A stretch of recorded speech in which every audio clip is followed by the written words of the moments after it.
চাল কুমড়া দিয়ে যে এত সুন্দর রেসিপি হয় সত্যি জানতাম না। তো চাল কুমড়া দিয়ে কিন্তু আজকে রেসিপি তৈরি করেছিলাম। দেখতে যেমন লোভনীয় লাগছিল, খেতে কিন্তু দারুণ ছিল মাশাআল্লাহ। হ্যালো এভরিওয়ান, আসসালামু আলাইকুম। রাইমা ফুড কর্নারে আপনাদের সবাইকে স্বাগতম। সবাই কেমন আছেন? আশা করছি আল্লাহর রহমতে সবাই ভালো আছেন। আলহামদুলিল্লাহ আমিও ভালো আছি। তো যে যেখান থেকে আমার ভিডিওটি দেখছেন তাদেরকে অসংখ্য ধন্যবাদ। তো আজকে ভিডিওটা শুরু করছি। তো সবাই প্লিজ ভিডিওটা ফুল ওয়াচ করে দেখার অনুরোধ রইল। তো আমি আজকে যেটা করব তার জন্য আমি আজকে চাল কুমড়া নিয়েছি। তো এখানে আমি একটা চাল কুমড়া নিয়েছি। তো এটা ১ম এ আমি খোসাটাকে ছাড়িয়ে নেব।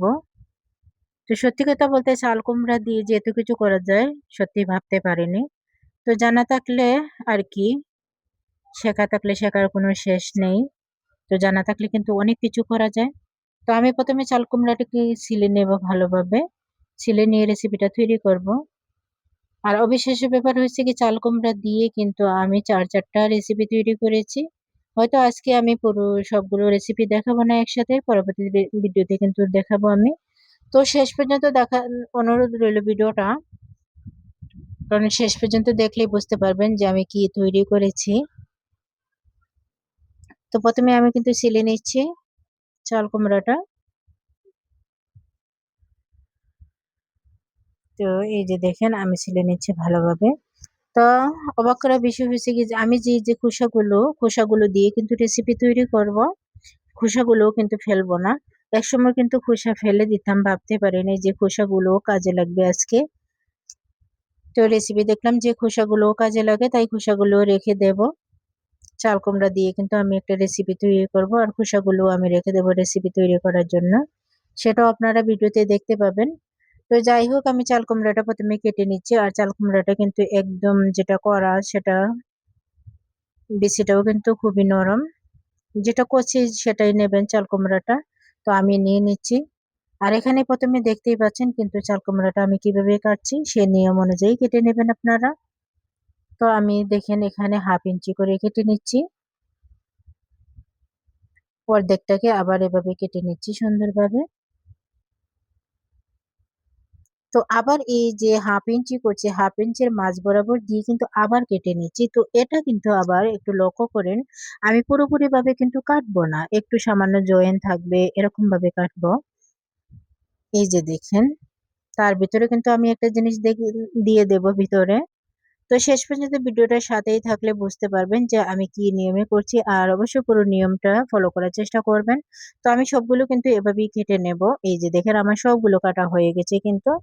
আমি যে রেসিপিটা করতে চাচ্ছি সে অনুযায়ী কিন্তু আমি কেটে নিচ্ছি। তো আমার চ্যানেলে নতুন বন্ধু হয়ে থাকলে সাবস্ক্রাইব করে পাশে থাকবেন। অলরেডি যারা সাবস্ক্রাইব করে দিয়েছেন তাদেরকে অসংখ্য ধন্যবাদ।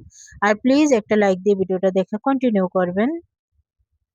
তো এই যে দেখেন আমি ধুয়ে পরিষ্কার করে কিন্তু এবার একটা বাটিতে উঠিয়ে নিয়েছি। এখন আমি একটা বেসন যেটার একটা রেডি করে নেব। তো আমার কাছে কিন্তু বেসন ছিল না। আমি চালের গুঁড়া এখানে নিয়ে নিচ্ছি আর এখানে নেব আমি আটা। তো আমি সবসময় চেষ্টা করি ঘরে যে উপকরণগুলো থাকে সেগুলো দেওয়ার। তো কারণ আমরা হচ্ছে কি মধ্যবিত্ত, সবসময় আমাদের ঘরে সবকিছু থাকে না। আর বেসনও আনসিজনে কিন্তু রমজান মাস ছাড়া কিন্তু পাওয়া যায় না। তো আমিও পাই নাই। তার জন্য কিন্তু চালের গুঁড়ো আর আটা দিয়েই কাজটা চালিয়ে নিয়েছি। তো তার সাথে কি, কি দিলাম দেখতে পাচ্ছেন। মরিচ গুঁড়ো, হলুদ গুঁড়ো আর সামান্য হচ্ছে গিয়ে চাট মসলা আর লবণ দিয়েছি। দিয়ে এখন একটা ব্যাটার তৈরি করে নেব। আপনারা চাইলে বেসন দিয়ে এটা করে নিতে পারেন। বেসন দিয়ে করলে কিন্তু আরো ভালো লাগবে খেতে। আর তবে কিন্তু মাশাআল্লাহ খারাপ হয় নাই। খুবই ভালো লেগেছিল এই রেসিপিটা। আটা আর চালের গুঁড়ো দিয়ে। আর চালের গুঁড়োটা দিলে কিন্তু একদম মচমচে হয়। তো আমি ব্যাটারটা ১ম এ রেডি করে নিচ্ছি, ভালোভাবে ফেটিয়ে নিচ্ছি। তো এই যে আমি চাল কুমড়া যেটা কেটে রেখেছিলাম তার ভিতরে কিন্তু যে কুটটা আমি ব্যবহার করব, তো তার জন্য আমি সেদ্ধ আলু নিয়েছি। তো আলুটাকে কিন্তু একটু মেশ করে নিচ্ছি। ভালোভাবে মেশ করে নিলাম। তার সাথে এখন আমি দিয়ে দিচ্ছি পেঁয়াজ কুচি। তো এখানে কিন্তু আমার কাছেও মরিচ নেই, কাঁচামরিচ ছিল না বাসায়। তো তার জন্য কিন্তু আমি কাঁচামরিচ ব্যবহার করছি না। এখানে আমি এই যে লবণ দিয়ে দিলাম। আর এখানে আমি গুঁড়া মসলা কিছু ব্যবহার করে দেব। চাট মসলা আমি দিয়ে দিচ্ছি। আর সামান্য হলুদ গুঁড়ো আর সামান্য কিন্তু মরিচ গুঁড়ো আমি এখানে দিয়ে দেব। কারণ এই যে বললাম আমার ঘরে যা উপকরণ থাকে সেগুলোই আমি ব্যবহার করি। কখনো একটা রেসিপি দেখানোর জন্য বাইরে থেকে যে অনেক টাকা দিয়ে বা কিনে আনতে হবে বা এখনই লাগবে এরকম আমার কাছে মনে হয় যে কিরকম লাগে। তো আমি সবসময় চেষ্টা করি ঘরে থাকা উপকরণ দিয়ে তৈরি করার। তো আমি এই যে দেখেন খুবই সিম্পল ভাবে কিন্তু করে নিচ্ছি। তো এটা আমার মনে হয় প্রত্যেকটা ফ্যামিলিতে থাকে। হলুদ গুঁড়ো, মরিচের গুঁড়ো, লবণ এগুলো তো থাকেই আমাদের ঘরে। তার জন্য কিন্তু অসুবিধা হয় না।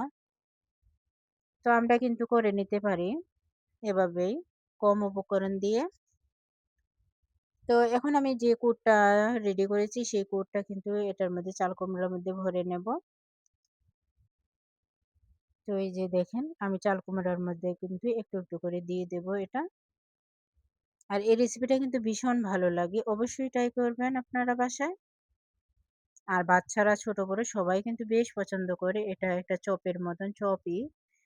একটি সমোসা পিঠার মতন কিন্তু হয়ে যায় ভাজার পরে। মাশাআল্লাহ দেখতে কিন্তু দারুণ লাগে।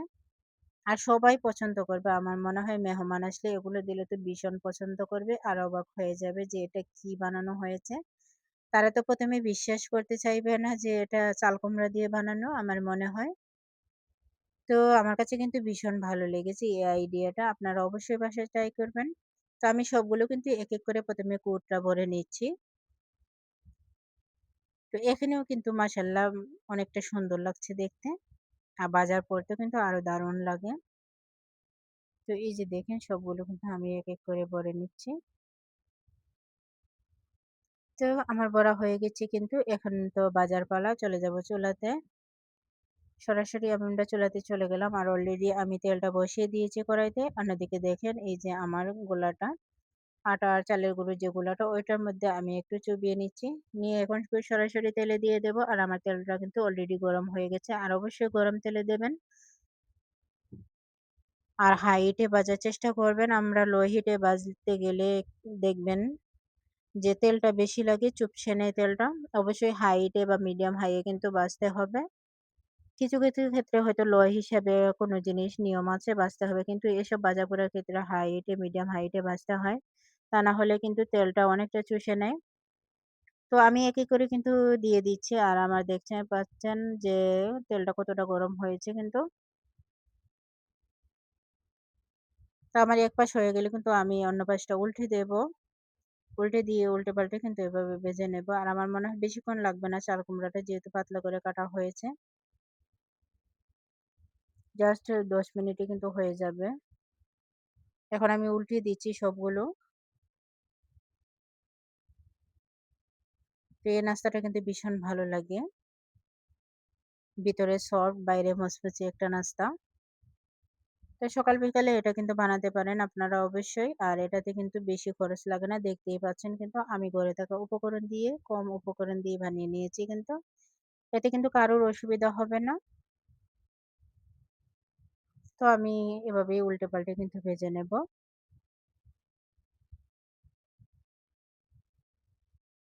তো এই যে দেখেন আমি কিন্তু আবারও উল্টে দিচ্ছি।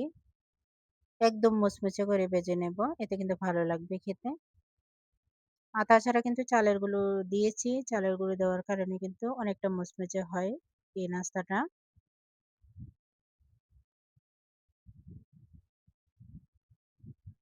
তো অবশ্যই ভিডিওটার সাথেই থাকবেন শেষ পর্যন্ত প্লিজ। সবাই ফুল ওয়াচ করে ভিডিওটা দেখবেন।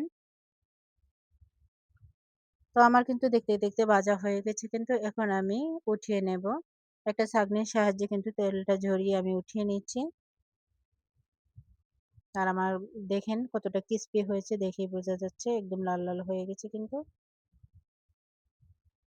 তো তেলটা ঝরিয়ে কিন্তু আমি এখন উঠিয়ে নেব সবগুলো।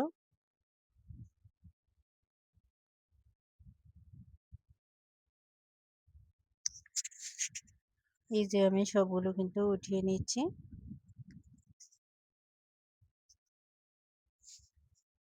তো আপনারা এই নাস্তাটা কখনো বানিয়েছেন কিনা অবশ্যই জানাবেন। আমি তো এই ফার্স্ট বানাচ্ছি। মাশাআল্লাহ আমার কাছে খুবই ভালো লেগেছিল। এই ১ম নাস্তাটা বানিয়েছি আর এতটা দারুণ হয়েছিল আর খেতে তো মাশাআল্লাহ। আপনারা যদি না বানান তাহলে বুঝতেই পারবেন না। আর প্রচুর গরম কিন্তু ভেঙে দেখাতে চাইছিলাম কিন্তু দেখাতে পারলাম না। অনেকটা গরম আর খুবই তাড়াহুড়োর মধ্যে ছিলাম। তো এই যে দেখেন কতটা সুন্দর হয়েছে, কতটা লোভনীয় লাগছে। আর বলেছিলাম না নাস্তাটা আরো আমি একটা চাল কুমড়া দিয়ে কিন্তু আরো কয়েক ধরনের নাস্তা বানিয়েছি।